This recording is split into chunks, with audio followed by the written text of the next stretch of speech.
Hello everyone, this is Payel, be help of moms by lifestyle. আমি পায়েল চলে এসে নতুন একটা ভিডিও নিয়ে।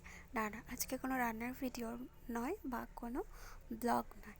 তো আমি বেসিক্যালি আজকে ভিডিওটা এই জন্য শ্যুট করা যে হচ্ছে কি আমি ওয়ালের মানে সুইচ বোর্ডের নিচে কিছু ছোট্ট একটা পেন্টিং করার ইচ্ছে আছে। তো অলরেডি যে কাজটা আমি শুরু করে দিয়েছি। আর একটা আমি ওয়াল পেন্টিং করেছি, যাই হোক মানে ছোট্টর ওপর থেকে জানলার পাশে। তো বেসিক্যালি না আমার মানে রং তুলি বা মানে স্কেচ এগুলোর কোনো আইডিয়া আমার নেই, বা বলতে পারি আমি কখনো কোনোদিনও শিখিনি, ঠিক আছে। বা আমি মানে রং তুলি নিয়ে যে আঁকিবুকি করতে হয় আমি সত্যি এটা জানি না। তো মানে আমি কখনো শিখিনি। তো যাই হোক, নিজের কিছু আইডিয়া দিয়ে তো রং আর তুলি নিয়ে আজকে কাজ করতে বসেছি। আমি কিন্তু কখনো কোনোদিনও ট্রাই করিনি, ঠিক আছে, আগে ভাগে বলে দিলাম। তো জানি ভালো হয়নি, যতটুকু করেছি তো নিজের মধ্যে দিয়েই করেছি, ঠিক আছে। তো মানে আমি জানি ভালো হয়নি, বাট তাও কেমন লাগে তো অবশ্যই প্লিজ কমেন্টস করো, যারা আমার ভিডিওটা দেখবে তারা, ঠিক আছে। আর যারা ইগনোর করবে ইটস ওকে, নো প্রবলেম। যাই হোক, তো ওই যে বললাম প্রথমেই যে রং তুলি কী জিনিস, সত্যি আমি এটা জানি না।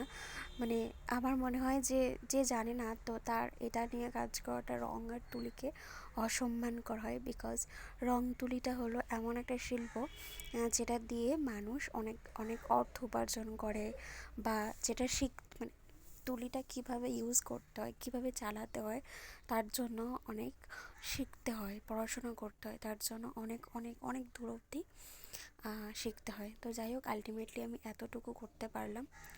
তো যখন আমি তুলিটা ধরি তখন মানে সরস্বতী মাকে এটাই বলতে চাইছিলাম যে মানে যেটা শুরু করেছি সেটা যেন আমি কমপ্লিট করতে পারি। যাই হোক, তো ফার্স্টে তো কমপ্লিট করলাম, যাই হোক করে।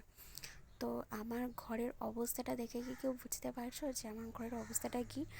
আর বাই দ্য ওয়ে, আমার মতো কে কে পয়লা বৈশাখের জন্য নিজের ঘরটাকে রেডি করছো বা ডেকোরেট করছো, অবশ্যই নিজে কমেন্টস করো, ঠিক আছে। আমি তো পয়লা বৈশাখ বলেই ঘরটাকে ডেকোরেট করছি, বিকজ সেই প্রথম দিন এসেছি। আর ডিসেম্বর, জানুয়ারি, ফেব্রুয়ারি, মার্চ, তো এপ্রিল চলছে অলরেডি। তো এই মাসগুলো হচ্ছে কি একঘেয়েমি জিনিস দেখতে দেখতে না আমি বোর বোর হয়ে গেছি প্রচুর। তো তার জন্যই আমার এটা করা। তো আমার ছোট্ট একটা ঘর, তো সেটাকেই আমি ডেকোরেট করছি নিজের, বলতে পারবো নিজের। তো সেই জন্য আইদার আমার অনেক দিনের ইচ্ছে ছিল যে নিজের একটা ঘর থাকবে, নিজের ইচ্ছে মতো সেটাকে ডেকোরেট করবো নিজের হাতে, নিজের মানে মনের মতো করে সাজানো গোছানো সব কিছু নিজের মতো হবে।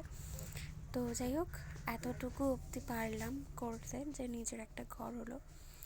তো নেক্সট যেটা আমি শুরু করতে চলেছি, আমি জানি না এটা কত দূর কমপ্লিট করতে পারবো। তো আলটিমেটলি আমি কমপ্লিট করতে পেরেছি। তো নিজেকে নিজের কাছে ভালো লাগছে। তো এই ডিজাইনটা না মানে যতটা ফার্স্ট থেকে যতটা সুন্দর করতে চেয়েছিলাম, মানে প্রথম থেকেই চেয়েছিলাম যেটা একটু বেশি সুন্দর হবে, কিন্তু অতটাও বেশি সুন্দর হয়নি এটা। যতটা সুন্দর করতে চেয়েছিলাম ততটা হয়নি সুন্দর। তো যাই হোক, চলো ভিডিওটা এই পর্যন্ত, দেখা হবে নেক্সট কোনো ভিডিওর সাথে। তো আমি পয়লা বৈশাখের জন্যই বেসিক্যালি ডেকোরেট করছি আমার ঘরটাকে, আইদার কোনো মানে কোনো কারণ নেই, ঠিক আছে। তো চলো, আলটিমেটলি এই পর্যন্ত এসেছি। আমার হাত, মুখ, চেহারা সেই সকাল থেকে বলতে আমার কাছে না বেশিক্ষণ টাইম লাগেনি। অনেকে বলে এটা করতে এতদিন, সেটা করতে, যদিও এটা অনেক ছোটো কাজ, দেখো আমার কাছে মিনিমাম দুটো কাজ মিলে 1 ঘন্টা মতো টাইম লেগেছে। চলো টাটা, বাই।